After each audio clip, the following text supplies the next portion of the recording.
Welcome back to another episode of the Mainly Hoops Podcast, where we have our first best bet show of the season. This will be the opening night slate that we'll cover, and maybe mention a couple other games that are happening on Tuesday, since I won't have video content out for those days. But you know, these episodes are most likely going to occur twice per week.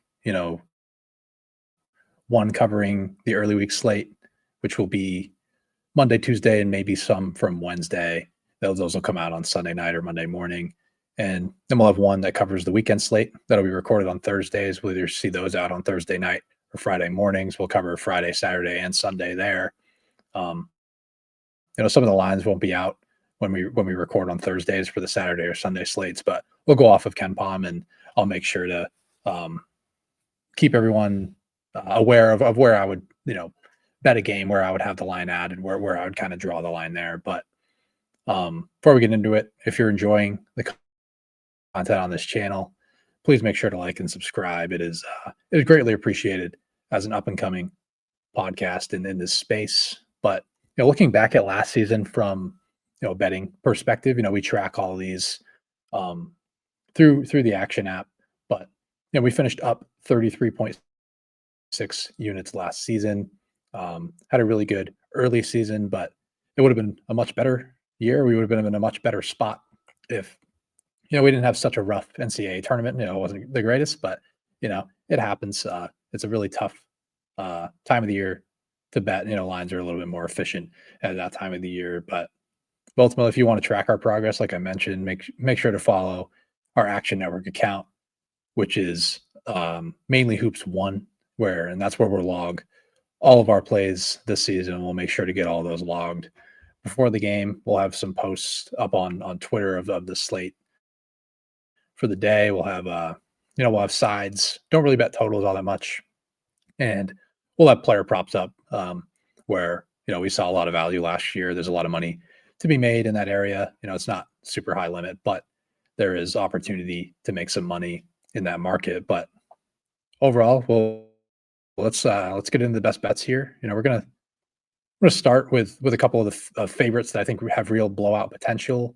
But before that, I just wanted to cover the two big games of opening night in Florida and Arizona, and BYU versus Villanova. Both of these games are in the same arena in Vegas. I don't have any official plays on these, but I'd kind of just talk about where I lean for these specific games. For the first game, which is Florida and Arizona, I actually lean Arizona plus the 4. I think their size and their rebounding ability can kind of contend with Florida. Obviously, both of these teams create a ton of value with their two-way rebounding ability, and obviously Florida has the edge here. But for a Florida team that might be a little bit more reliant on its interior game this year, their entire perimeter group walked out the door. They're all NBA players now. You had to replace it with a new group, and obviously I think those guys are really good in Boogie Fland and Xavier Lee, but the depth is somewhat of a concern. And sliding Tommy Haug down to the 3 has its perks, particularly on the interior and for rebounding. But for the perimeter game, I kind of need to see it to believe it from them. And I think probably you're going to be paying a little bit of a tax on this Florida team early in the season, coming off of that national title. Ultimately, I think this number's in a good spot. I think I was kind of expecting it to come out a little bit higher, honestly. I was like, if I get a 5.5 or a 6, I think I would be, inclined to take that with Arizona. And I think I view this as closer to a coin flip game and a fast-paced game that, very similar styles. And, a team that obviously Arizona's a little bit younger, but I do think their style can contend with what Florida brings to the table. So if it goes to 5.5 or 6, I'll take it. But for now, I'm gonna stay on the sidelines. It's definitely a game I'll have my eyes on. But for the second game, BYU and Villanova, BYU is laying 7.5 at the time of recording. That's the way I lean. I've sort of cooled off on my BYU love from the offseason, but I think this would be more of a fade of this Villanova team that I just don't really like all that much at all from a roster perspective. And Kevin Willard teams are typically built off of their defense and their rim protection, but this is a team that kind of appears to be lacking in that area. Duke Brennan's going to be starting at the 5, and he's more of like a ground bound big that is good on the glass. He's a good two-way rebounder, but I'm not sure how that translates. And he really didn't have much of an impact at Arizona State when he was there before he went to Grand Canyon. And I don't really know if the second time around in the power conference ranks is going to work out all that well. It's not like he was a ridiculous shot blocker in the WAC. And he stood out as like a physical presence, but I don't really see that translating up to the Big East. So ultimately, I'm a little bit lower on this defense. But Villanova on the offensive end, I think they have some shooting to take advantage of a more like compact BYU defense. And obviously BYU has some improved athleticism. Give them more optionality. We may see, a different style of defense this year that kind of just had to pack it in and be at the mercy of some 3-point shooting variants. But I mean, Kevin Willard isn't really much of an offensive mind. He's more of a defensive minded coach. We didn't really see a ton of creativity with him at Maryland. And that was an offense that finished 25th overall in Torvik's adjusted offensive efficiency. And I just don't feel like being 25th with the roster and the talent that he had on that roster is like up there with, the best starting fives in the entire country. And, to only get them to 25th in offense with how well-rounded they are, I think was kind of a disservice to what that team actually could have turned into. I mean, they kind of broke out last year, but I actually thought they could have been even better than where they finished a year ago. But, if this number falls, which I don't really see happening, I think a lot of people are lower on Villanova and higher on BYU. I think that at 9 or maybe even 9.5. But if it does happen to fall below 7, I will consider BYU here, as I think they're able to break away late. Obviously, their offense is great, led by Devansa and Richie Saunders, and I think they can take advantage with Kevin Young as the brilliant offensive mind that he is. I think can take advantage of a lesser Kevin Willard defense this season. But so those are my leans. But now we'll move on to the actual bets, and these are games that hopefully don't turn into close games because I have mostly a lot of blowouts in bye games, which is stuff that I like to target on opening night, and that's a lot of the games that we're getting here are a lot of these bye games, and it starts with Illinois versus Jackson State. There's no official line out as of now at the time of recording. Most of the other lines are out, and this is one that hasn't been released just yet, or from what I've seen. So I'm going to go off of the KenPom line, and I would assume it opens a little bit higher than this, but Illinois minus 28.5 hosting Jackson State. I'd probably bet this up to 32.5 to 33. Illinois, they reloaded in the offseason with more international pieces in Mahalo Petrovic and David Mirkovic. I don't believe Petrovic is going to play. I think he's already been ruled out, but they still have a ton of depth here. And, when those guys are healthy, they're going to play pretty big roles in this team, particularly David Mirkovic, who we've already seen in exhibition games play very well. And I think he's going to have a fairly significant role in this offense. And they also brought in Zvonimir Ivicic from Arkansas and Andreas Stojakovic from Cal. I'm not completely sure if he's playing. I think he's been deemed as a game time decision, but I would assume he's going to be good to go. I think he was probably sitting out those exhibition games just out of precautionary reasons. But they also have other guys, even if those guys are unable to go. I'd obviously feel a little bit worse about it if both Petrovic and Stojakovic were out, but they also retain Kylan Boswell and Big Z's brother, Thomas Lavivicic, who could ultimately be the best player on this team. And, this is a deep roster with a lot of offense, and these are the type of teams get in these spots, and they're more of a candidate to blow out this bye game competition than a team that plays slower and is a little bit more defense reliant. Illinois, they play with good pace as they did last year. They were 17th nationally in adjusted tempo, and Brad Underwood offenses have been consistently great while he's been at Illinois. They've been top 30 in adjusted offense nationally in 4 of the last 5 years. And again, this is a formula that I look for in these situations: fast pace, really good offense, and you're willing to, kind of, put the pedal to the metal. And it's been backed by Brad Underwood's coaching career and by his trends in this spot. And he's been 28-17 against the spread as a double-digit non-conference home favorite So basically, what you would call a bye game. You're not always going to be. It's not always going to be a bye game. Maybe you're playing a power conference team that is you're a double-digit favorite against at home, but that's a 62% trend, and that's including an 18-8 mark since 2021. A few of those years were, Illinois was a little bit down at the beginning, or when he first got to Illinois, those teams were a little bit behind. And one of those years was at Oklahoma State, where he actually had the best adjusted offense in the entire country, and it was just the defense that was lacking there. But he's maintained that same fast-paced style and very offense heavy. And these are just the type of teams with these styles that are built for these situations. And I think Brad Underwood is one of the coaches that we can identify in the non-conference slate.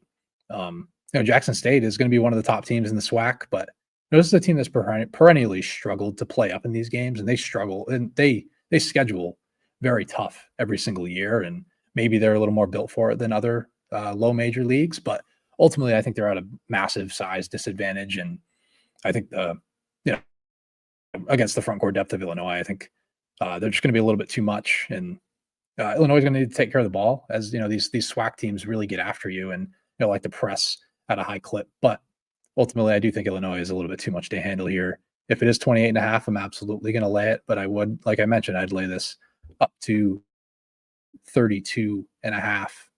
But for another one that I'm looking for a blowout in is with Alabama against North Dakota, and it's a similar reason why as to the Illinois one, fast pace, really good offense, and it's just another team that profiles really well in these spots.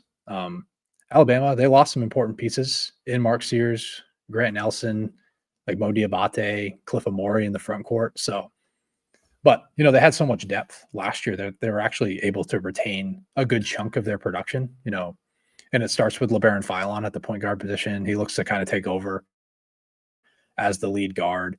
Aiden Holloway's back. He's a really, really good shooter. Kind of broke out last year after a poor year one at Auburn, but Latrell Wrightsell is back after the torn Achilles ended his season early last year.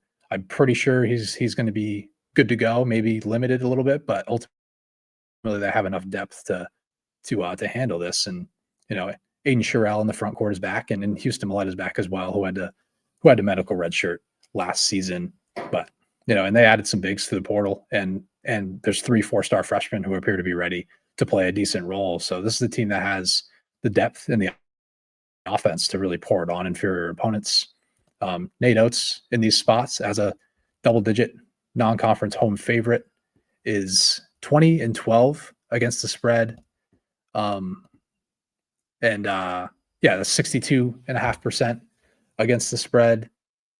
So he's always been really good in these spots as well. And then just one final note is, Bama traveled to North Dakota to face this team last season. It was like a Grant Nelson home game. He's from there, so it was kind of a salute to him his senior year. But Bama was really given all they could handle by this team last season, and so I kind of guarantee that they won't be overlooked this coming season. I think there's a situation where they're going to be looking to put them away early here. This is also a completely different North Dakota team than last season, as they lost 5 players who averaged over 20 minutes per game, including a guy in Trayson Eaglestaff who gave who gave North Dakota 40 points in that 97-90 loss against Alabama at home, where they just had them on the ropes throughout the entire game. I think North Dakota was leading that game for a pretty large portion, but North Dakota really struggled to replace that type of talent this season. So I do think there's a real chance a blowout is in store. And, like I said, like this Tide team and Illinois, they both have a ton of depth who, late in games, they're still going to be able to throw out really competent lineups when their starters go to the bench for the final 4 or 5 minutes, if that's what it comes down to. But, their styles are going to be able to pour it on some inferior opponents early in the year. And a few other teams I'll be considering in this spot, and make sure to check out our Twitter account. I'll post all of our top plays of the day on there before all the games start. Obviously, a few others I'm considering as like blowout situations or big favorites I expect to take care of business are is Vanderbilt at -24 against Lipscomb. Lipscomb's a team that lost a lot of their talent as well, and there's a lot of guys on that team that are going to be playing larger roles than they're really used to. And I think Vanderbilt has a ton of depth. They can realistically go 11 or 12 deep, and they play with a super fast pace. The offense was great last year, and it's just another team that fits the profile. And they have an improved defense this season, so I do think they are very well built to to really beat down some of these inferior opponents. But another one on Tuesday, and one that I always really have identified, at least since the beginning of last season, is Kentucky. And the projected line right now is minus 28.5 against Nichols, and Mark Pope just kills it in these spots, and he's 14-4 against the spread as a double-digit non-conference favorite. Dating back to his days or his last season at BYU, since they were a power conference team. That's kind of where I started that trend. But it's a team that has a ton of depth. I mean, there's realistically 14 guys that could play really big minutes on really any power conference team. So ultimately, and then they play super fast with a great offense. It's just another style that I would like to identify. But moving on to the underdog section, I only have one official play for like a bigger underdog in this spot, and then there's a few other ones that I'll just quickly mention at the end. But I do think there's a team that can hang around with a power conference opponent, and that's Youngstown State, traveling to Pittsburgh for opening night. They're getting 14.5 at the time of recording, and this is in most of these spots. It's like I'm just willing to fade the power conference team that I have a better idea of, a team that I just don't love all that much. I'm very low on Pittsburgh's offense this season, and they lost a lot of talent, and I don't really love what they did in the portal to replace it. Obviously, they lost Jalen Lowe and Nish Leggett, who were basically everything to this offense last season, but they replaced it with guys that I would consider as major downgrades, like a guy like DeMarco Minor running the point for a power conference team doesn't really sit well with me. He had a 44.7% effective field goal percentage and a near 20% turnover rate last season at Oregon State.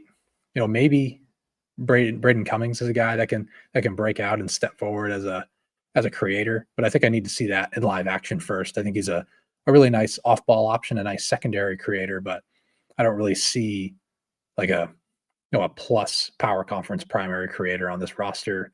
We have guys in like Nojas Andrusaitis, Barry Dunning in the backcourt and wing group who could be okay, but I don't love them from an efficiency standpoint. And then in the front court, you have Roman Sulepa, who is coming from Australia, did okay in the FIBA U19s. He's like basically a bowling ball out there that loves to get to the rim, draw fouls, and he could be valuable in that sense against a lower level team, and his physical dominance could ultimately win out. But then you have another guy in Deshaun Jackson in the front court who's actually not going to play. I'm pretty sure he's out for this contest. I think he was already ruled out. But that's a huge loss. I think I view him as potentially their most impactful player, like as a two-way player. And when you have to, and then probably Cam Corrin is going to start at the 5, and I think he's really a downgrade at the 5 on both ends of the floor. So I thought Deshaun Jackson, I viewed him as like the team's MVP coming into the season, and the fact that he's not going to be out there, I think, and there's a bit of a drop off from him to Corrin, and I think that leads to not a great outlook considering I was already kind of low on this offense. And Youngstown's they're no slouch either, as they're among the favorites to win the Horizon League. The roster's been turned over a bit, and I think size is a potential issue in a matchup like this. They could struggle to play up against a power conference team that has good front court options. Obviously, Jackson not being in the mix is definitely a knock to Pittsburgh, but I like Youngstown to compete here regardless, as like Jackson's going to be out, and I don't really think they have great off-ball shooting to go with. Just the overall talent on the perimeter, I think, is very much lacking. So I'm going to go with Youngstown State to hang in there. They're a potential live dog. Not sure if they can pull off the win, but I think it's a team that can hang around for all 40 minutes. So those are the just the highlighted ones that I wanted to to talk about and break down. Those are probably my favorite three of the ones that I'm gonna play on opening night. But here's just a couple other ones. I like South Alabama getting 2.5 at Toledo. I just like how South Alabama's like compact zone matches up with Toledo, a team that really likes to get to the rim. They really like to operate with their primary creation, whether that's through pick and roll, isolation. But South Alabama's zone takes away really from all of that. Toledo has perennially been among like the lowest in when it comes to 3-point attempt rate and assist rate. They knock down the three at a solid level. They have some decent shooters on lower volume, but it's not an area that they're really comfortable operating. It's a team that really wants to get downhill and score it at the rim, and South Alabama just doesn't allow it. They gave up the highest 3-point rate and the highest assist rate in the country with their zone last season. And if they can take Toledo out of their offensive style, and I think that can give them some real issues. So I like South Alabama on the road on opening night. And I also like FAU -1 against BC. I like some of the talent on that FAU roster, and it's a BC offense that I'm pretty low on. There's really not, there's some shooting on the wings with Hand and Payne, but ultimately I don't really love how a guy like Chase Forte plays up. And I'm just not high on. I'm really not really high on the front court pieces either from an offensive perspective. I think they can hold their own from a defensive perspective, from a rim protection perspective. They can get on the offensive glass a little bit, but ultimately I think, and FAU I think just has some underrated talents that are playing down now. Like you have a guy in Caden Carlisle who struggled last year at Indiana, but he had a pretty good freshman year at Stanford. And he's a guy that likes to operate more with the ball in his hands.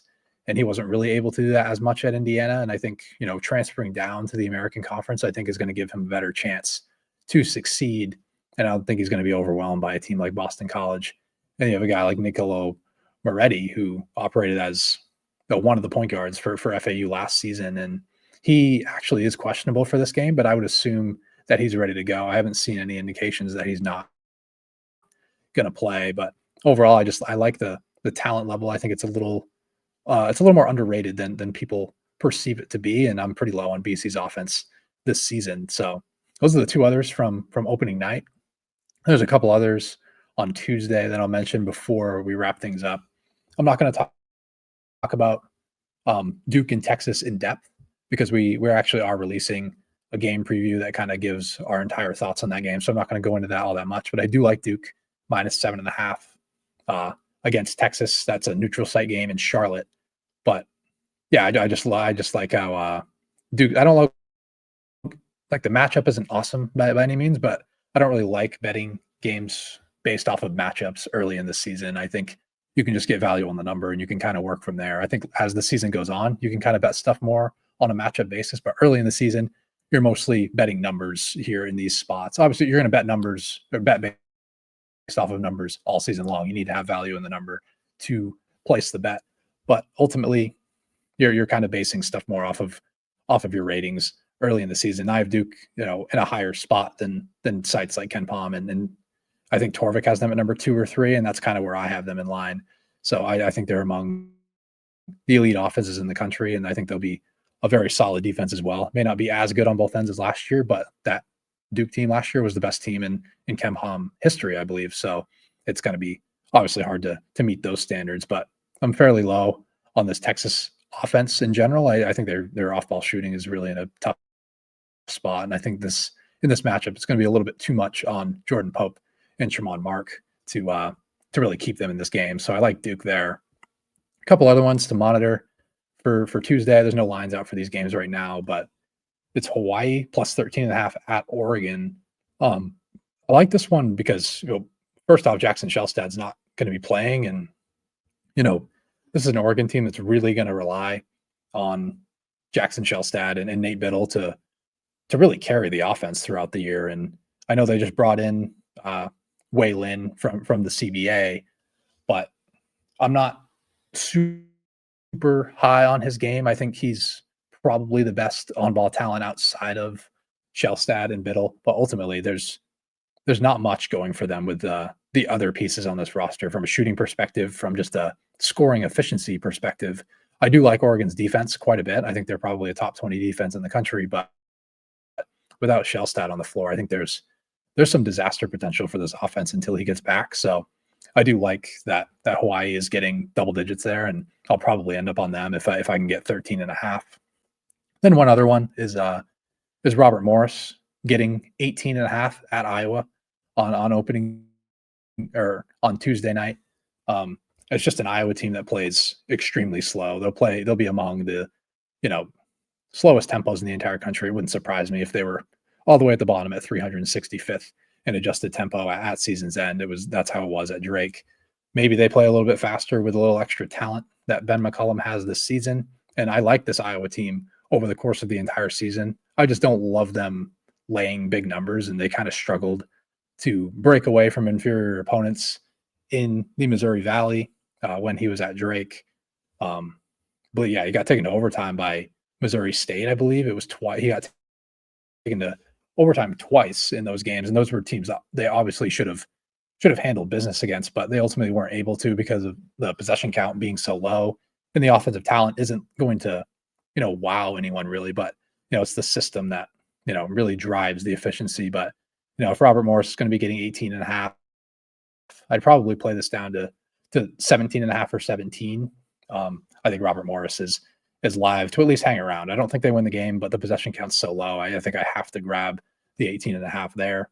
But that's going to do it for the first best bet show of the season, where we're going to probably keep this similar framework with how we discuss these bets overall. I'll try to throw out as many as I can in a short amount of time, but ultimately that'll do it. And again, there's going to be plenty more content coming. We're going to try to have 2 best bet shows per week, and we're going to have game previews, obviously. But until next time, thank you for watching the Mainely Hoops Podcast.